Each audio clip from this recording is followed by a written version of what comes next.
जय श्री राम।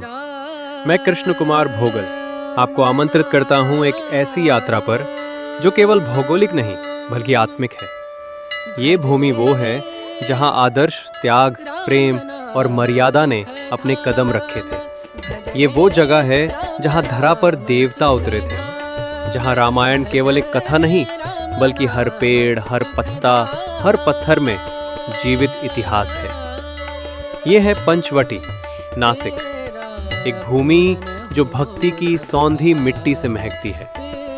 पंचवटी 5 वट वृक्षों की पवित्र तपोभूमि। पंच अर्थात 5, वटी अर्थात वट वृक्ष। ये वे 5 वट वृक्ष हैं जिनकी छाया में भगवान श्री राम, माता सीता और लक्ष्मण ने अपने वनवास का एक महत्वपूर्ण कालखंड बिताया। कल्पना कीजिए, राजमहल से निकलकर वन में एक कुटिया, ना कोई सिंहासन, ना कोई सैन्य बल, फिर भी प्रभु के मुख पर शांति, गरिमा और धर्म की ज्योति। रामकुंड, आंसुओं से पवित्र हुआ तीर्थस्थल कहते हैं। जब श्री राम को अपने पिता राजा दशरथ के स्वर्गवास की सूचना मिली तो उन्होंने इस स्थान पर गंगा के समान पवित्र गोदावरी में पिंडदान किया। एक बेटा जो स्वयं वनवास में था परंतु पिता के लिए करुणा से भीगा तर्पण कर रहा था। आज भी यहाँ पिंडदान और स्नान का विशेष महत्व। हजारों लोग अपने पूर्वजों की मुक्ति के लिए यहाँ आते हैं। ये जलधारा सिर्फ नदी नहीं, ये श्रद्धा की आंखों से निकले आंसुओं का संगम है।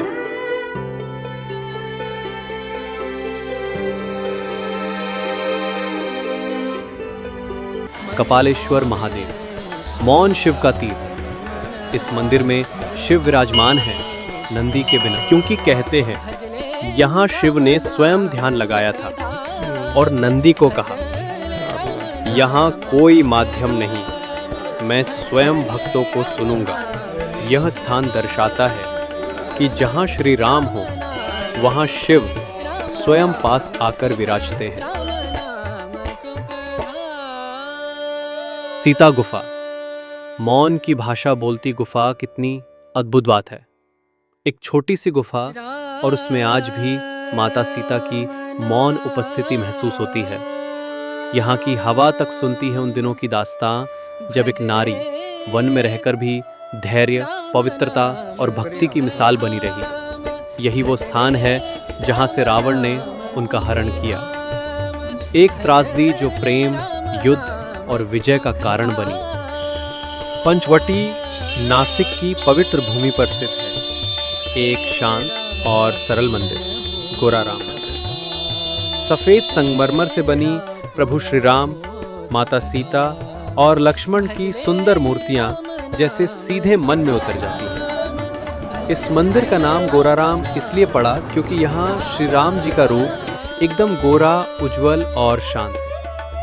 1782 में देवराव हिंगले जी द्वारा निर्मित ये मंदिर दिखावे से दूर केवल श्रद्धा और भक्ति का केंद्र है। जब आप मंदिर में प्रवेश करते हैं, मन कहता है राम यहीं है हमारे भीतर। गोराराम मंदिर छोटा है लेकिन अनुभव बहुत बड़ा देता है। आला राम मंदिर, अंधकार में भी राम का उजास। ये मंदिर उतना ही गूढ़ है जितना उसका नाम। काले पाषाण से बनी श्री राम की मूर्ति, शांत मुख, गंभीर दृष्टि और एक अलौकिक तेज लिए हुए। ये मंदिर हमें सिखाता है कि राम का स्वरूप केवल प्रकाश नहीं बल्कि अंधकार में भी आशा है। इसी स्थान ने समाज सुधार आंदोलनों का भी साथ दिया, जहां डॉक्टर भीमराव अंबेडकर जी ने समान अधिकार की आवाज उठाई।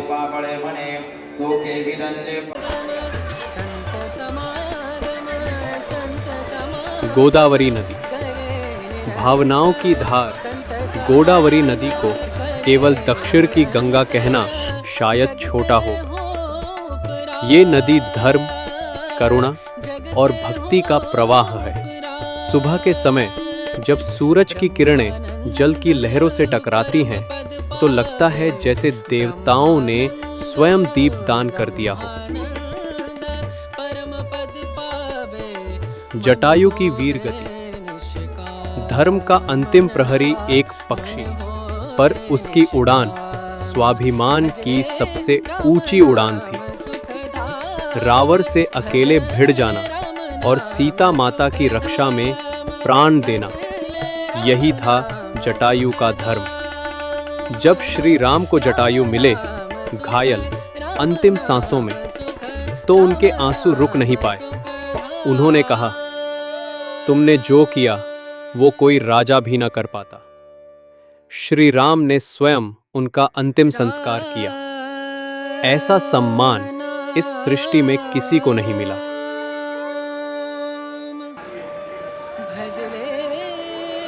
कैसे पहुंचे पंचवटी? रेल मार्ग। नासिक रोड स्टेशन से मात्र 10 किमी।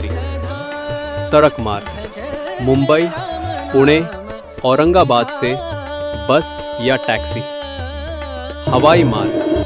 निकटतम एयरपोर्ट नासिक।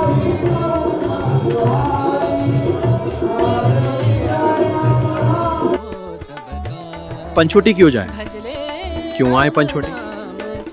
क्योंकि यहाँ आकर आप सिर्फ तीर्थ यात्रा नहीं करेंगे, आप अपने भीतर झांकेंगे। आप अपनी भूलती आस्था को फिर से छुएंगे। यहाँ की नदी आपके पाप धो डालेगी, यहाँ का वटवृक्ष आपको छांव देगा और यहाँ की हवा आपको राम के करीब ले जाएगी। समाप्ति। अगर आपको ये यात्रा श्रद्धा से भरी लगी, अगर आपके हृदय में राम का नाम और गहरा हो गया हो, तो कृपया वीडियो को लाइक करें, शेयर करें और चैनल को सब्सक्राइब करना ना भूलें।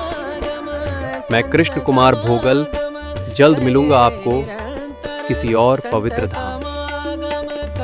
जय श्री राम। हर हर महादेव। जग से हो